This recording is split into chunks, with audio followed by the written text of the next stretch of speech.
Welcome back दोस्तों, I hope सभी लोग बढ़िया होंगे।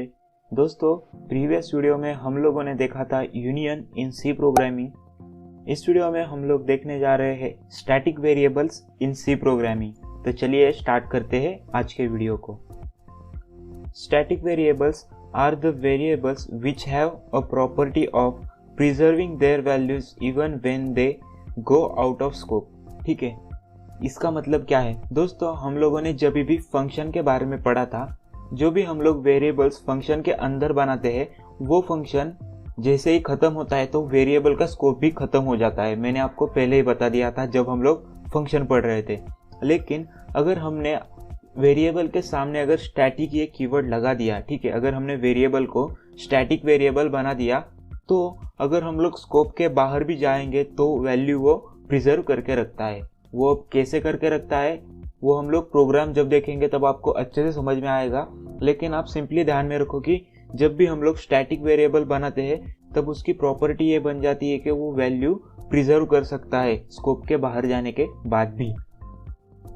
दे preserve their values from the previous scope and not initialize again. ठीक है, स्टैटिक वेरिएबल हम लोग एक ही बार इनिशियलाइज करते हैं और वो वैल्यू प्रिजर्व हो जाती है वो स्कोप के बाहर जाने के बाद भी। तो इसका मतलब सिंपली यही है कि उसमें वैल्यू प्रिजर्व हो जाती है। अगर मान लो हमने एक फंक्शन में स्टैटिक वेरिएबल बनाया है और हमने फंक्शन को एक बार कॉल किया, तो मान लो उसमें हमने कुछ उसमें ऐड कर दिया। मान लो उसमें पहले वैल्यू थी स्टैटिक वेरिएबल वैल्यू थी 10, हमने इंक्रीमेंट करके वैल्यू कर दी 11।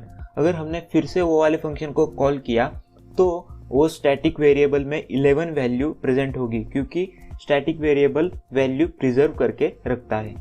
Static variable remains in the memory throughout the span of program. ठीक है, नॉर्मल वेरिएबल क्या होता है, जैसे उसका स्कोप खत्म हो जाता है तो वो क्या हो जाता है, डिस्ट्रॉय हो जाता है। हमने एक फंक्शन में अगर वेरिएबल को बनाया तो वो फंक्शन खत्म होने के बाद वो वेरिएबल का स्कोप भी खत्म हो जाता है। लेकिन स्टैटिक वेरिएबल के केस में वैसा नहीं रहता, उसका स्पैन जो है वो पूरे प्रोग्राम तक रहता है। ठीक है, static variables are initialised to 0 if not initialised explicitly. ठीक है, मान लो अगर हमने स्टैटिक वेरिएबल में कोई भी वैल्यू असाइन नहीं की तो बाय डिफॉल्ट उसमें 0 वैल्यू असाइन हो जाती है। अब वो कैसे असाइन हो जाती है, चलते हैं VS कोड में और मैं आपको सारे जो भी हमने 4 पॉइंट्स देखे, चारों पॉइंट्स आपको एकदम कोड में प्रूव करके दिखाने वाला हूँ। तो मैं चलता हूँ VS कोड में। मैं आ चुका हूँ मेरे VS कोड के अंदर और यहाँ पे मैं क्या करता हूँ तो सिंपली यहाँ पे लगाता हूँ C की बॉयलर प्लेट कोड। और मुझे क्या करना है तो मैं एक फंक्शन बनाता हूँ। वो फंक्शन क्या करता है तो सिंपली वैल्यू प्रिंट करता है। ठीक है, वैल्यू प्रिंट करता है। कौन सी वैल्यू प्रिंट करता है तो हम लोग उसमें एक स्टैटिक वेरिएबल बनाएंगे। देखो हम लोग नॉर्मल वेरिएबल कैसे बनाते हैं तो देखो इंट x असाइन 10 ऐसे बनाते हैं। ठीक है, लेकिन जब भी हमें स्टैटिक वेरिएबल बनाना होता है तो तब हम लोग डेटा टाइप से पहले स्टार्टिंग में लिखते हैं स्टैटिक, तो वो एक स्टैटिक वेरिएबल बन जाता है। देख सकते हैं आप लोग ऐसे बना सकते हैं स्टैटिक वेरिएबल। ठीक है, अभी मैं क्या करता हूँ तो मुझे सिंपली ये वेरिएबल प्रिंट करना है तो मैं सिंपली printf लगाता हूँ और यहाँ पे क्या करना है तो मुझे ये इंटीजर है इसलिए %d एक बैकस्लैश n लगाता हूँ और सिंपली यहाँ पे मैं स्टेटमेंट भी लिखता हूँ द वैल्यू ऑफ x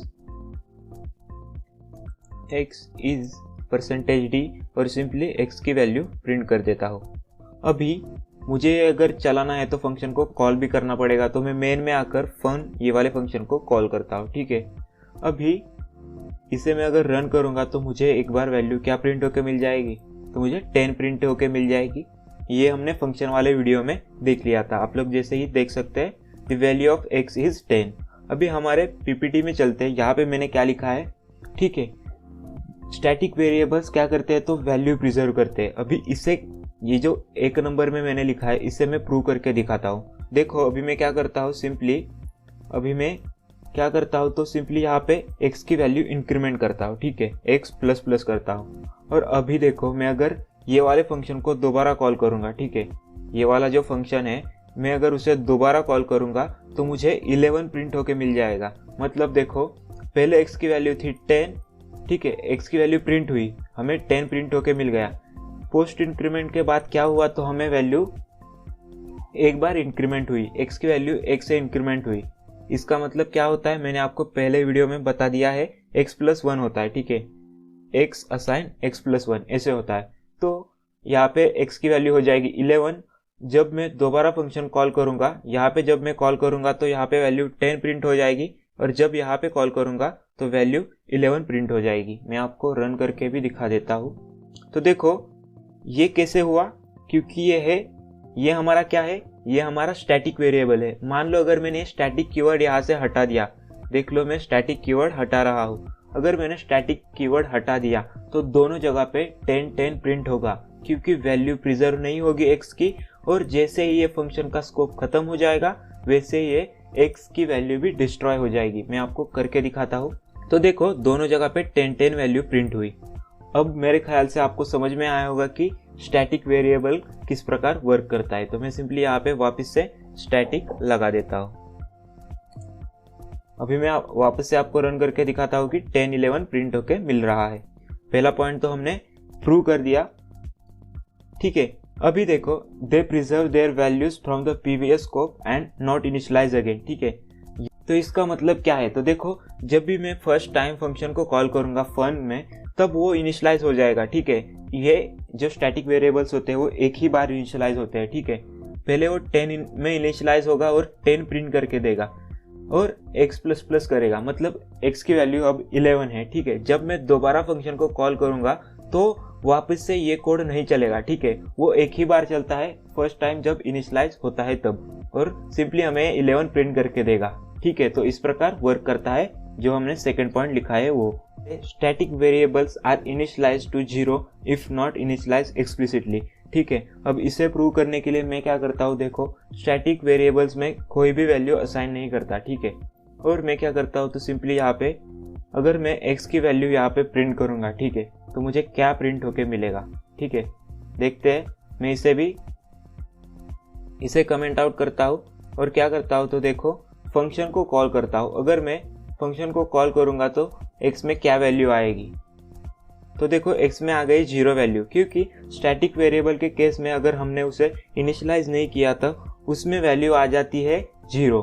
लेकिन अगर मान लो मैंने सिंपल वेरिएबल बनाया, ठीक है, हम जो नॉर्मल वाला वेरिएबल बनाते हैं उसमें वैल्यू असाइन नहीं की, और अगर उसे हमने प्रिंट किया तो हमें क्या मिलता है, अभी हम लोग उसे देख लेते हैं। तो मैं सिंपली इसे रन करके आपको दिखाता हूँ। तो देखो दोस्तों, y में आ गई है गार्बेज वैल्यू। अब ऐसा क्यों हुआ, ठीक है, क्योंकि जब हम लोग नॉर्मल वेरिएबल में कुछ भी वैल्यू असाइन नहीं करते तो उसमें बाय डिफॉल्ट गार्बेज वैल्यू चली जाती है। लेकिन स्टैटिक वेरिएबल्स में हम लोग अगर एक्सप्लिसिटली वैल्यू असाइन नहीं करते तो उसमें आ जाती है 0 वैल्यू। यहाँ पे वो भी प्रूव हो गया। तो दोस्तों जो भी मैंने यहाँ पे लिखा है आपको प्रूव करके दिखाया। आई होप आपको ये वीडियो समझ में आया होगा कि, और ये भी समझ में आया होगा कि स्टैटिक वेरिएबल्स किस प्रकार वर्क करते हैं। दोस्तों अगर आपको ये वीडियो पसंद आया होगा तो एक लाइक ज़रूर कर देना, साथ ही साथ अपने दोस्तों के साथ इसे शेयर कर दो। मैं मिलता हूँ आपको अगली वीडियो में, तब तक के लिए बाय बाय, टेक केयर।